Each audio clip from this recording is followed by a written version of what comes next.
நான் சொல்கிறத just imagine பண்ணி பாருங்கள். நீங்கள் ஒரு பீட்சா கடையில் டெலிவரி பாயாக வேலைக்கு சேர்றீங்க. உங்களுடைய ஒர்க் டைம் நைட்டு 12 மணிலேருந்து 3 மணி வரைக்கும்.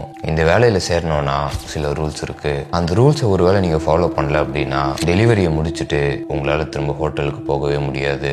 ரூல் நம்பர் 1, நீங்கள் டெலிவரிக்காக போயிட்டு இருக்கும்போது உங்கள் வண்டியோட ஹெட்லைட் ஃப்ளிக்கர் ஆகும். அதே டைமில் அந்த ரோட்டில் இருக்கிற மொத்த ஸ்ட்ரீட் லைட்டும் ஃப்ளிக்கர் ஆகும். அப்போ நீங்கள் எக்காரணத்து கொண்டும் உங்கள் வண்டியை நிறுத்திடவே கூடாது. கொஞ்சம் தூரம் போனதுக்கப்புறம் அங்கே ஒரு துணி கடை வரும். அந்த கடையில் இருக்கிற பொம்மைங்க உள்பக்கம் திரும்பி நின்றுக்கிட்டு இருந்தா நீங்கள் அந்த கடை பக்கத்தில் உங்கள் வண்டியை நிறுத்தி கொஞ்ச நேரம் ரெஸ்ட் எடுத்துக்கலாம். ஒருவேளை அந்த பொம்மை உங்களை பார்த்து திரும்பி நின்றுட்டு இருந்தா நீங்கள் அங்கேயும் வண்டியை நிறுத்தக்கூடாது.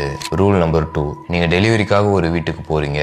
அந்த வீட்டோட மெயின் டோர் ஏற்கனவே பாதி திறந்துருக்கு அப்படின்னா நீங்கள் அந்த வீட்டோட காலிங் பெல்ல அடிக்கக்கூடாது. பீட்சாவை அந்த டோருக்கு முன்னாடியே வச்சுட்டு திரும்பி பார்க்காம வேகமாக வந்துடணும். அப்படி நீங்கள் வந்துட்டு இருக்கும்போது உங்கள் காதுக்கு பக்கத்தில் யாரோ கை தட்டுற மாதிரி சத்தம் கேட்டுச்சுன்னா தயவு செஞ்சு திரும்பிடாதீங்க.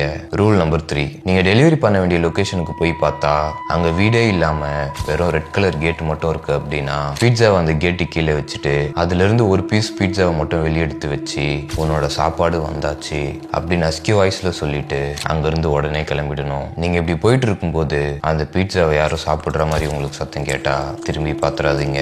ரூல் நம்பர் 4, நீங்க ஒரு வீட்டுக்கு டெலிவரி பண்ண போறீங்க. அப்ப அந்த வீட்டோட கதவை ஒருத்தர் திறக்கிறாரு. அவர் பாக்குறதுக்கு ஒருவேளை உங்களை மாதிரியே இருந்தா நீங்க போட்டிருக்க அதே ஹெல்மெட் அதே ஜாக்கெட் போட்டிருந்தா நீங்க அவர்கிட்ட ஒரு கேள்வி கேட்கணும். உன்னுடைய டெலிவரி எல்லாத்தையும் முடிச்சிட்டியா? ஒருவேளை அவர் ஆமான்னு சொன்னா நீங்க அந்த பீட்சாவை அவர்கிட்ட கொடுக்க கூடாது. நேரா மெயின் ரோட்டுக்கு வந்து அந்த பீட்சாவை தரையில வச்சுட்டு உங்களுடைய ஹெல்மெட் அண்ட் ஜாக்கெட் ரெண்டுத்தையும் கழட்டி அங்கேயே வச்சுட்டு திரும்பி பார்க்காம கிளம்பிடணும். ரூல் நம்பர் 5, நீங்க டெலிவரி பண்றதுக்காக போயிட்டு இருக்கும்போது ஒரு லேடியும் ஒரு சின்ன பையனும் உங்க வண்டியை மறைச்சு என் பையனுக்கு பயங்கரமா பசிக்குது, உங்ககிட்ட சாப்பிட எதனா இருக்குமா அப்படின்னு கேட்டா உங்ககிட்ட இருக்கிறது எவ்வளவு காஸ்ட்லியான டெலிவரியா இருந்தாலும் அதை அப்படியே எடுத்து அவங்க கிட்ட கொடுத்துருங்க.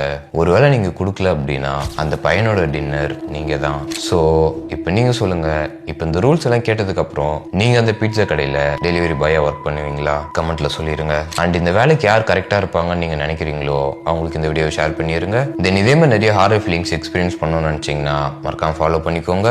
ஓகே, பாய்.